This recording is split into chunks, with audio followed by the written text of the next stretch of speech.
Cuando dejamos de The Outlast Trials en mi último video, la temporada 3 acaba de cerrar con Easterman castigando a los regentes, suspendiendo el Rebirth y encadenando a Amelia en un cuarto como advertencia para cualquiera que intentara escapar. Eso fue en abril de 2025. Desde entonces han pasado 4 temporadas completas, un modo PvP que le dio la vuelta a todo el concepto del juego, una tienda nueva, un rediseño casi total del endgame y más de una polémica en el camino. Así que si la última vez hablamos de qué es el juego y cómo se juega, este video sería la segunda parte. ¿Qué ha pasado con The Outlast Trials desde la temporada 4 hasta la temporada 7, que es la actual en el momento de grabar esto?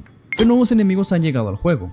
¿Cómo ha respondido la comunidad? Pero sobre todo, ¿qué tanto ha mejorado el juego? Esto es The Outlast Trials en 2026.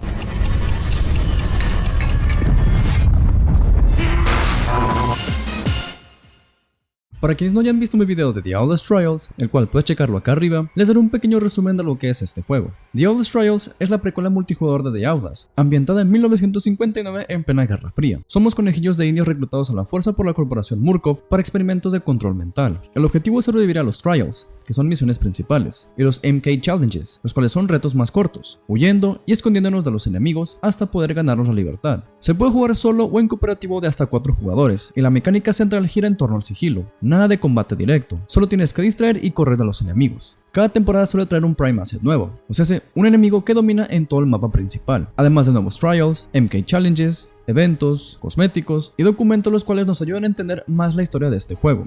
Dicho todo esto, es momento de ver qué ha sucedido en el juego en todo este año. Empezamos con Project Diarchy, el cual llegó con un nuevo Prime Asset, Otto y Aurora Cress, una pareja de aristócratas adinerados que literalmente comparten cuerpo. Aurora va montada sobre los hombros de Otto, mirando hacia el lado contrario, y esto no es solo una estética del personaje, significa que entre los dos cubren un campo de visión de 360 grados, así que no existe el punto ciego clásico que tenían otros Prime Assets. Otto ataca cuerpo a cuerpo con una motosierra, mientras que Aurora lanza químicos tóxicos a distancia, los cuales si logras acertarte, tendrás que conseguir un antídoto si no quieres vomitar en lo que huyes de ellos. En lo personal, siento que es uno de los diseños de enemigos más inteligentes que ha sacado el juego, porque cambia literalmente cómo tienes que moverte por el mapa. Me ha pasado muchas veces que pienso que estoy siendo bastante sigiloso, pero la puta Aurora me detecta a distancia y me jode todo el plan. Llegó además con un nuevo entorno, el centro comercial, el cual está convertido en un monumento grotesco a la corrupción política. Después tuvimos el evento Deep Burn, el cual colocaba bastantes lanzallamas por todos los mapas, trampas de fuego y además incrementaba la presencia del Pitcher, un pirómano el cual te lanza bombas molotov. Tuvimos además el regreso del Rebirth. Desde que Easterman lo suspendió como castigo al final de la temporada 3, los jugadores no podían acceder a él, pero esta vez volvió reformado y con 2 caminos distintos, el Rebirth clásico en solitario y un nuevo Rebirth comunitario pensado para jugar en equipo. Además, cada partida de Rebirth ahora incluye 2 variadores nuevos, el Mirror, que invierte la perspectiva de todo el mapa, y el Classified, un modificador sorpresa que no se revela hasta que ya estás dentro. Y para octubre regresó el evento de Halloween, el cual añade más alucinaciones dentro de las partidas, los enemigos son más fuertes y además incrementa la aparición de impostores, bots que aparentan ser otros jugadores para poder acercarse a ti y poder atacarte. Además tuvimos el estreno de Invasion, el primer modo PvP de la historia de The Outlast Trials. Hasta un máximo de 4 jugadores pueden entrar como impostores, copian la apariencia de un jugador, se camuflan entre el grupo y su objetivo es sabotear y matar a los jugadores reales antes de que logren escapar. Los impostores cargan con un cuchillo y pueden usar cámaras de vigilancia para localizar a sus víctimas antes de moverse. Ahora cualquier compañero podría ser el enemigo. Y, por primera vez, se añadió una tienda dentro del juego. Con esta actualización aparecieron los Murkoff Coins, la moneda de pago, el Black Market de skins, una caja Murkoff diaria gratuita, paquetes de DLC y una reorganización completa de los catálogos, o sea, los pases de batalla. En la misma actualización se implementó el Easy Anti-Cheat, en parte como respuesta preventiva a lo que se venía. En cuanto el nuevo modo invasión se lanzó, empezaron a circular en redes sociales los primeros reportes de gente haciendo trampa dentro del modo PvP. Nada masivo, pero sí lo suficiente como para que Red Barrels tuviera que reforzar la seguridad casi de inmediato. Es justo decir que esta actualización de octubre es probablemente el parche individual más importante que han tenido. El juego pasó de ser completamente cooperativo a tener un player competitivo completo, y de no tener monetización directa a tener una tienda con moneda de pago. Después seguimos con Project Messiah, el cual trajo un nuevo Prime Asset, la hermana Lilia Bogomolova, una sacerdotisa de culto pagano que funciona como una emboscadora. Se camufla entre los maniquíes de su propio entorno y espera que bajes la guardia. A diferencia de los Crest que dominan mediante visión total, Lilia juega con la paciencia y el factor sorpresa, y además se reubica constantemente dentro del mapa, así que nunca sabes bien dónde está. Sin duda alguna este personaje fue bastante bien recibida por la comunidad, casi o al mismo nivel que Franco, ya que su método de atacar por sorpresa era tan aterrador que uno podía confiarse demasiado de no haberle visto en toda la partida para que al momento de que te acercaras a un casillero, saltara hacia ti y empezara a atacarte. trajo además un nuevo entorno, el Resort. Un centro de esquí de lujo ubicado en una montaña con bastante nieve de por medio, un escondite perfecto para su culto. Además, trajo de regreso al evento navideño, Winter Kills, esta vez con un variador nuevo llamado Permafrost. Ahora tienes que gestionar activamente tu temperatura corporal durante la misión, ya no basta con simplemente esconderte del frío en un bote o en un casillero. Esta temporada también trajo el primer gran ajuste de balanza de invasión tras 2 meses de recopilar comentarios de la comunidad. Los impostores ganaron más capacidad de presión constante, ya que en estos primeros meses, el jugar como impostor era bastante frustrante. Los jugadores podían aturdirte por bastante tiempo y además podían matarte muy fácilmente. Es por eso que Red Barrels seguiría puliendo este nuevo modo de juego temporada tras temporada, algo que se confirmaría del todo en la temporada 7. En febrero, llegó el evento Advent of Bogomolova. Se sacó a Lilia de su propio mapa y la puso, de forma temporal, escondida entre los maniquíes de todos los entornos del juego, no solo el resort. También se relanzó la función de Join in Progress, que permite unirte a una partida ya empezada, ahora con más control para el líder del grupo sobre cuándo activarla. Pero antes de continuar, un mensaje del patrocinador de este video, yo mismo. Si te gusta conocer los estados actuales de los videojuegos, o simplemente quieres estar informado de lo más actual sobre el gaming, este canal es para ti. Veremos si algunos juegos valen la pena, conoceremos la historia detrás de un videojuego y veremos qué está pasando en la industria actualmente. Recuerda dejar tu like, comentar y suscribirte si te agrada mi contenido. Muchas gracias. Y aquí es donde toca hablar de una polémica que no es exclusiva de esta actualización, pero que resonó con más fuerza en este periodo: las esculturas religiosas del juego.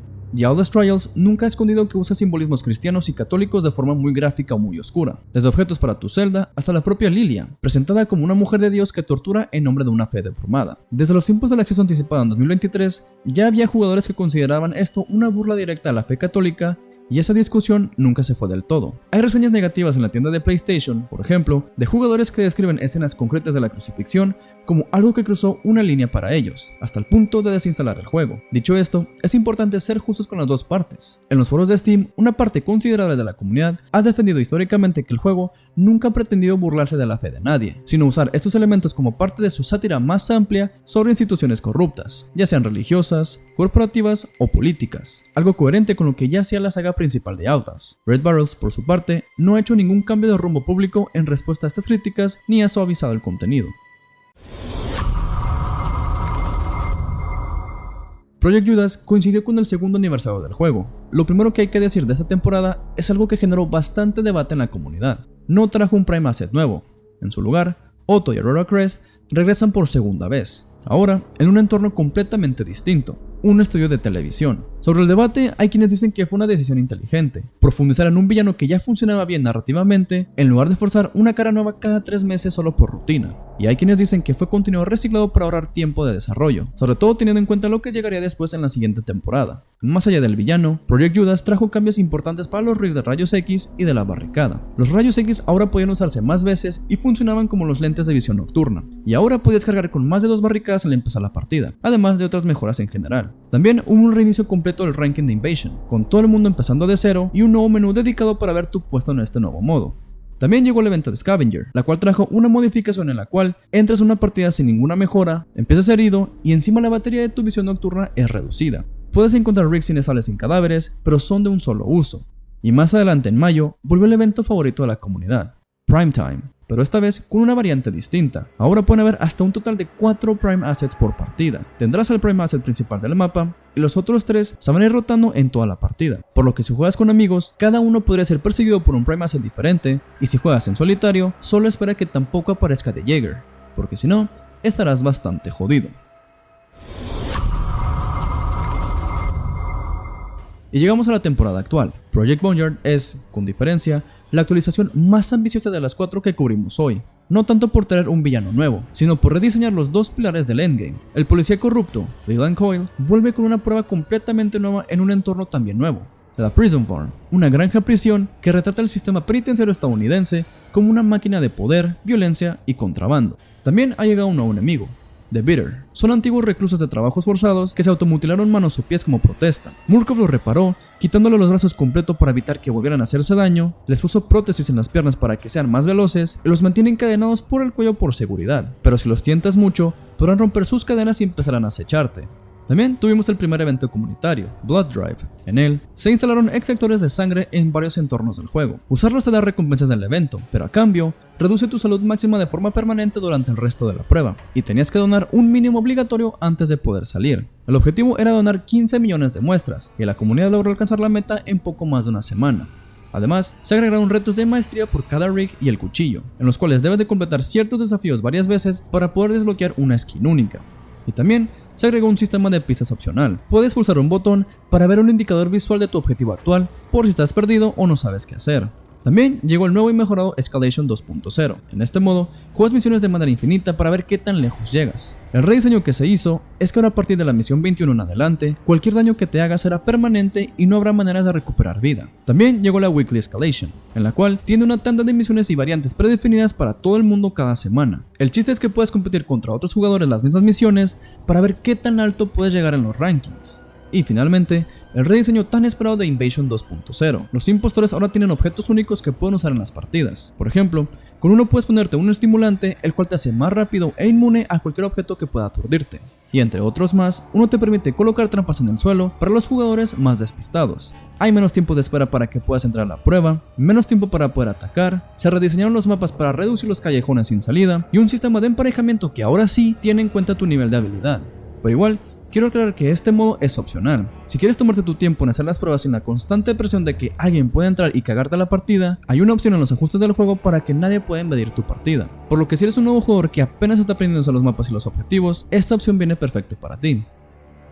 Al final, The Outlast Trial sigue aún más que vivo en 2026. El ritmo de contenido se ha mantenido constante, una temporada grande cada 3 meses aproximadamente, con eventos entre medio, y sistemas que antes eran quejas recurrentes de la comunidad como Invasion o Escalation, han recibido rediseños completos en lugar de parches superficiales. Si algo demuestra la temporada 7, es que Red Barrels está dispuesto a reconstruir sistemas enteros cuando la comunidad lo pide, en lugar de simplemente añadir contenido nuevo encima de una base que no funciona.